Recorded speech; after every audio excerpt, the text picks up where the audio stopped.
What's up, YouTube? Thrift Hunter here with this week's garage sale finds. This week I found a mid-century lampshade that you see in front of you. Also some jewelry, another nice glass piece, a little bit of gold, and a little bit of silver. And let's go ahead and check out what I found this week. Alright, so next up is this German sewing machine toy from probably the 30s or 40s. I've seen a few of these before, but this one happened to be like $2 or $1. And it's kind of cool. It's just one of those little toys. It's got the little crank and some sewing machine parts. It says Germany right here. So here's some more stuff that I got at a church sale that was selling jewelry. And this is kind of some of the stuff that people might just pass up, don't really think too much about. The gold filled, obviously, it's like just as good as sterling. I mean, if this stuff was all sterling silver, there's no way it would have lasted more than a minute. But here are some pretty good deals. Gold filled cufflinks for $3. Here's some sterling pins. This is a BSA pin, and $3.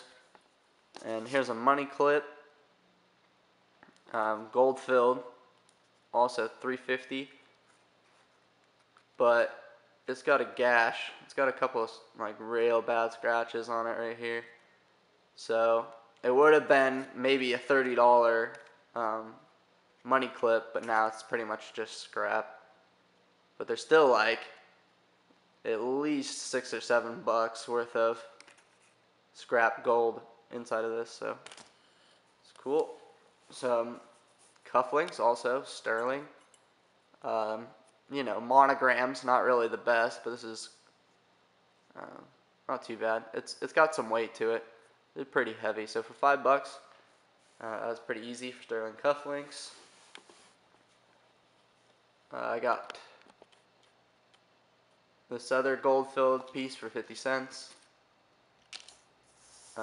These gold-filled lingerie pins, $2 for the 3 pieces.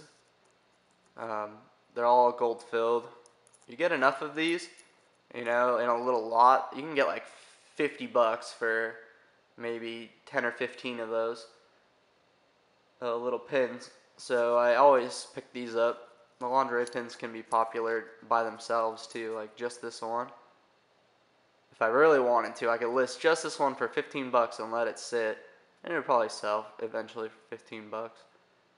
But to me, I'd rather just group a bunch of them up because I find them a lot. Here's a little Lord's pin.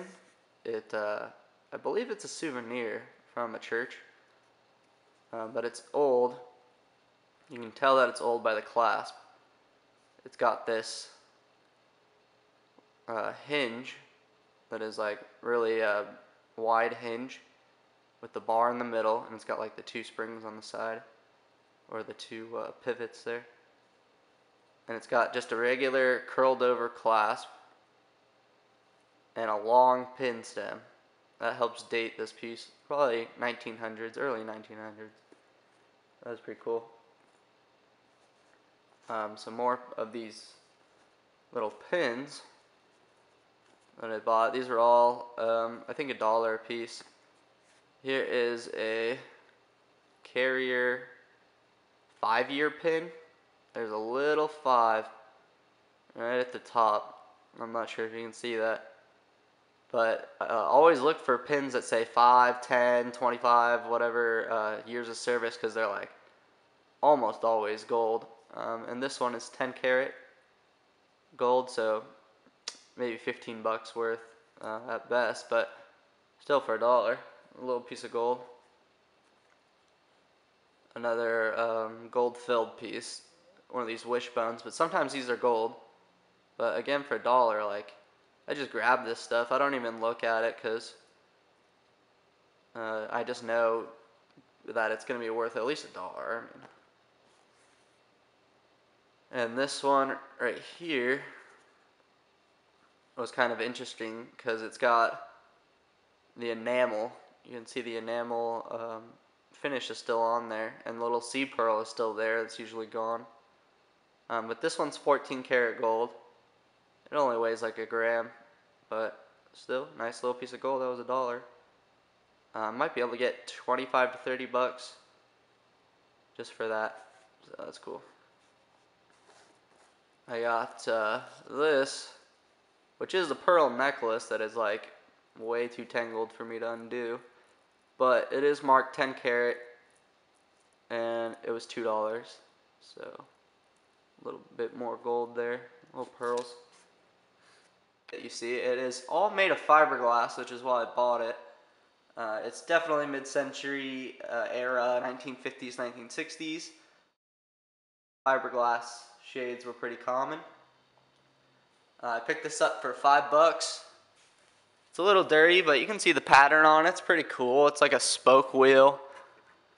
You know, this nice expanding pattern. Here's some more jewelry stuff, some of the necklaces I bought. I saw this piece for $5. This is Monet. I don't buy a whole lot of Monet, but this piece is a little bit nicer than most of the other stuff that you see, and it's in good condition, which is another big thing.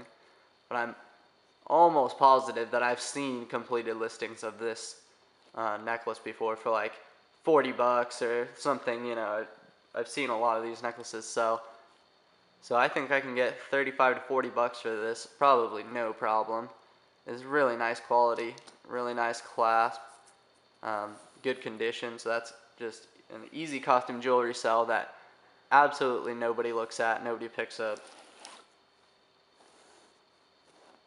Here's a sterling silver homemade little moon necklace, but a nice chunk of silver. It is definitely sterling. So for $2, I think this one was, so not bad. Silver spoon, this was $1. It's another one of these windmill spoons. Some of them are silver, some of them are silver plated. You really just have to test all of them. But one of the things I tell people is like this twisted part. I like seeing that twisted part on spoons and stuff because a lot of times it's silver. Just because it's easier to twist it as silver than steel or stainless or whatever. But you can see the back's got a design on it. It's got a little tiny hallmark somewhere on the back of this spoon. It's hard to see it and it's dirty, but that was $1. Here's a pretty cool design pendant. These are like they're like bumpy and raised, and they're kind of, I forget which way that they're done. But you see these pendants occasionally. I've seen them before. But this was $2. Sterling chain. Nice pendant. I got 2 watches. I had to pay $5 a piece, but really it's not a big deal. This is a Hamilton, and it runs, and it's got a gold-filled band and everything. I was hoping that it was gold. You can see it just says Hamilton right here, and then it's got like some initials on the gold back. But it's gold-filled, 14 karat gold-filled, 17 jewels. Pretty cool little Hamilton watch for $5. This one's also a pretty cool watch. This one's Tavanes, I believe that's how you say it, and it's Art Deco, probably from the 40s. 14 karat gold filled, 15 jewels. It runs as well for $5. I should be able to get at least 20 bucks a piece, like for both of those.